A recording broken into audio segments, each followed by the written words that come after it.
मुंबई में ईडी का कहर अब तक छाया हुआ है। ईडी एक के बाद एक छापे मार कर सबका छुपा हुआ साजिश सामने ला रही है। इस बार मुंबई में ईडी ने इंडिया बुल्स फाइनेंस सेंटर में छापा मारा है।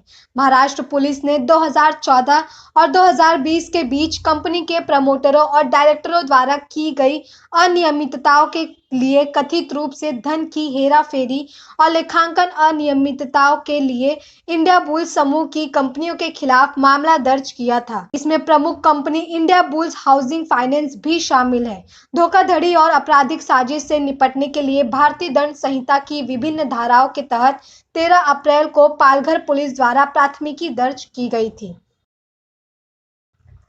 तेलंगाना के मुख्यमंत्री के चंद्रशेखर राव के मुंबई दौरे के बाद अब तीसरे मोर्चे को लेकर फिर से चर्चा शुरू हो गई है।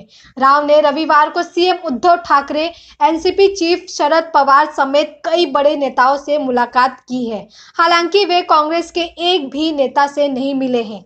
इसके बाद अब सवाल उठने लगे हैं कि क्या बिना कांग्रेस के तीसरा मोर्चा बनेगा?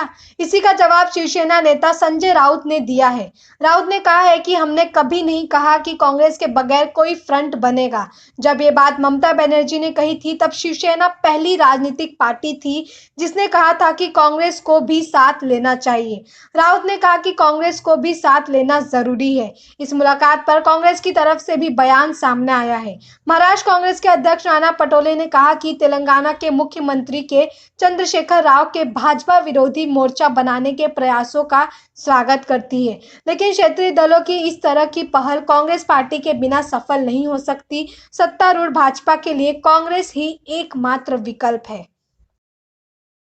बिजनेसमैन अनिल अंबानी और टीना अंबानी के बेटे जय अनमोल अपनी मंगेतर कृष्णा शाह के साथ शादी के बंधन में बंध गए हैं। शादी में बॉलीवुड सेलेब्स और बिजनेस जगत के कई बड़े चेहरे शामिल हुए।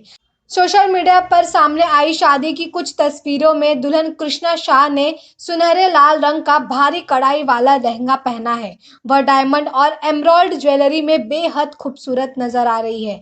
वहीं जय अनमोल अंबानी आइवरी कलर की शेरवानी में हैं। इससे पहले उनकी मेहंदी सेरेमनी की फोटोज भी वायरल हुई थी, जिसमें बच्चन परिवार भी शामिल हुआ था।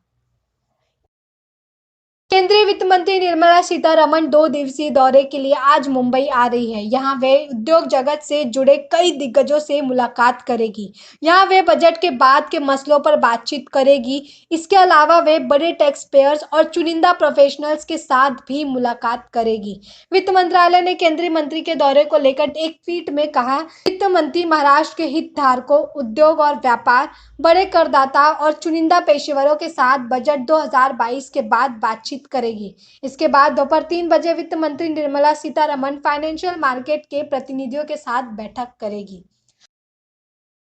मुंबई में कोरोना की हालत देखें तो इस समय थोड़ा स्थिर है। मुंबई अनलॉक हो चुका है, लेकिन कोरोना के केसेस रोजाना आ रहे हैं। बीते 24 घंटों में कोरोना के 167 नए मामले सामने आए थे, तो वहीं इस बार कोरोना के कारण मुंबई में एक भी मरीजों ने जान नहीं गंवाई। 286 कोरोना मरीज ठीक होकर डिस्चार्ज हुए, तो वहीं अब तक कुल 1511 एक्टिव मरीज हैं। मुंबई की रिकवरी रेट की बात की जाए तो रिकवरी रेट 98% है। एक्टिव कंटेनमेंट जोन और एक्टिव सील्ड बिल्डिंग 0 है। बवंडर न्यूज के लिए साक्षी शर्मा की रिपोर्ट।